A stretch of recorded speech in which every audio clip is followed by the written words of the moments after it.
High students welcome to my YouTube channel M Das maths tuition. আজকের আমার YouTube চ্যানেলে সকল প্রিয় ছাত্রছাত্রীকে আন্তরিকভাবে স্বাগত। আমি তোমাদের সঙ্গে মনোরঞ্জন স্যার। আজকের 2024 সালের ক্লাস 10-এর টেস্ট পরীক্ষা অর্থাৎ থার্ড ইউনিটের জন্য বা মাধ্যমিক 2025-এর জন্য সাজেশন দিচ্ছি বন্ধুরা। মন দিয়ে দেখতে থাকো বন্ধুরা, এইগুলো থেকেই তোমরা কমন পেয়ে যাবে। আমি একদম দায়িত্ব নিয়ে বলছি, অথবা এই অঙ্কগুলো করলেই তোমরা যে কোনো অঙ্ক আসুক না কেন, যদি এইগুলো বুঝে সুঝে করো, যে কোনো অঙ্ক আসুক না কেন কিন্তু তোমরা করতে পারবে। তো প্রথমে পাটিগণিতে কিন্তু 1 নম্বরের দুটো আসে, আর 2 নম্বরের একটা আসে এবং 5 নম্বরের একটা আসে। এই নিয়ে মোট 9 নম্বর আসে। 5 নম্বরের দুটো বড় প্রশ্ন থাকবে, তার মধ্যে একটা করতে হবে। তো সরল সুদ চ্যাপ্টার কোষে দেখি 2 তোমাদের যেটা 31 নম্বর পেজে শুরু হয়েছে, দাগ নম্বর 8, 13, আবার 13-র মতো দেখবে প্রয়োগ 25 এবং প্রয়োগ 26। মনে হবে অনেকগুলো অঙ্ক, কিন্তু না, কারণ এটা এখানেও আছে আবার উদাহরণে আছে, তাই অনেক অঙ্ক নয়। তাহলে প্রয়োগ 25 আর 26, দাগ নম্বর 13 একই রকম। আর 2024 সালে 16 দাগ কেটে এসে গেছে, তাই 25-এ ততটা ইম্পর্টেন্ট নেই। 18, 19 এবং 20, 21-এর এর 2, 3 এবং 5-এরটা করবে, বির 2-এরটা করবে আর সির দাগের করবে, আর 22-এর 3, 4 এবং 5-এরটা করবে। এইগুলো হচ্ছে মোস্ট ইম্পর্টেন্ট অঙ্ক। আর উদাহরণ বা প্রয়োগ যেগুলো প্রশ্নমালার আগে যেগুলো করে দেওয়া থাকে, সেটা 28 আর 29, 30 প্রায় একই রকম। এটা বা দাগ নম্বর 20-র মতো, বুঝতে পেরেছো? যেখানে দাগ নম্বর 20 এখানে বলেছিলাম, তার মানে 20 হয়ে যাওয়া মানে 29, 30 হয়ে গেল উদাহরণ বা প্রয়োগ, এবং 31টা উপরে রাখবে। এবারে চক্রবৃদ্ধির সুদ কোষে দেখি 6.1 পেজ নম্বর 112। তো এখানে দাগ নম্বর 5-এরটা করবে, অর্থাৎ প্রয়োগ 12 একই রকম, মানে উদাহরণ যেগুলো করে দেওয়া থাকে।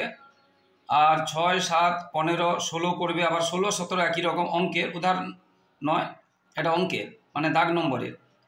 আবার 19, 22, 24, 25 আবার 19 একই রকম, দাগ নম্বরের, উদাহরণের নয়, একই রকম।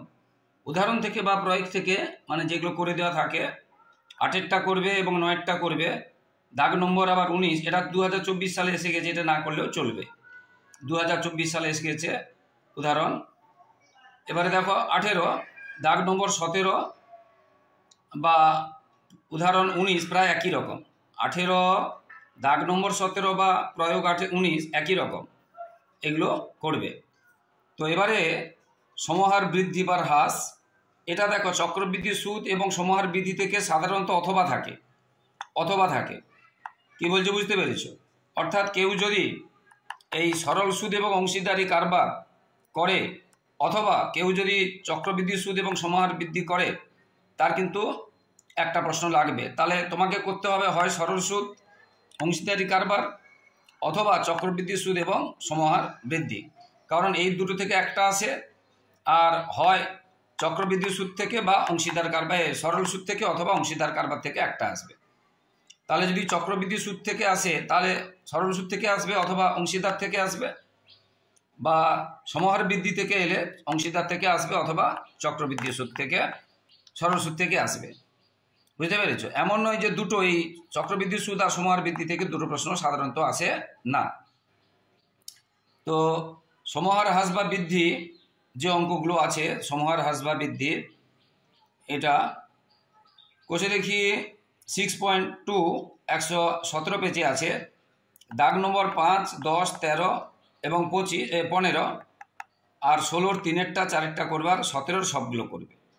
আর উদাহরণ বা প্রয়োগের 28, 29-এর দাগেরটা করবে।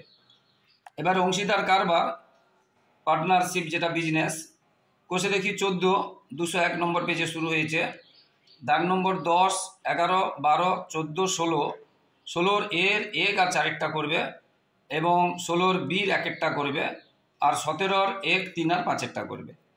আর উদাহরণ বা প্রয়োগ 9-টা করা মানে দাগ নম্বর 10-এরটা, এই যে এটা 10-এরটা করা মানে 9-টা হয়ে গেল। আর উদাহরণ বা প্রয়োগ 11-টা করবে, মানে দাগ নম্বর 12-টা হয়ে গেল। তো বন্ধুরা, এটা হচ্ছে পাটিগণিতের সাজেশন আজকে দিলাম। আগে বীজগণিতের সাজেশন দিয়ে দিয়েছি। তো পরে আমি পরপর করে রাশিবিজ্ঞান, ত্রিকোণমিতি, পরিমিতি এবং জ্যামিতি সাজেশন দেবো। পরপর তোমরা আমার চ্যানেলটি ফলো করতে থাকো বন্ধুরা। তো যারা আমার ইউটিউব চ্যানেলটি দেখছো সকলকে আন্তরিক শুভেচ্ছা অভিনন্দন। আর যারা আমার চ্যানেলে নতুন তোমরা কিন্তু আমার চ্যানেলটিকে সাবস্ক্রাইব করে প্লিজ বন্ধুরা একটু সাপোর্ট করো বন্ধুরা, এবং লাইক ও কমেন্ট করে একটু পাশে থাকো বন্ধুরা। তো যে সাজেশনগুলো দিচ্ছি একদম কনফিডেন্টলি তোমরা কিন্তু এগুলো করে যাবে, এখান থেকে তোমরা একদম পেয়ে যাবে, কোনো চিন্তা নেই। আর পরবর্তী ভিডিও দেখতে থাকো বন্ধুরা, নিশ্চয়ই তোমাদের উপকারে আসবে। সবার আগাম টেস্ট এবং আগাম মাধ্যমিক সবার ভালো হোক, এই আশীর্বাদ এবং ঈশ্বরের কাছে প্রার্থনা করি। আর সবাই খুব ভালো থাকো এবং সবার ভবিষ্যৎ ভালো হোক। জয় হিন্দ, বন্দে মাতরম।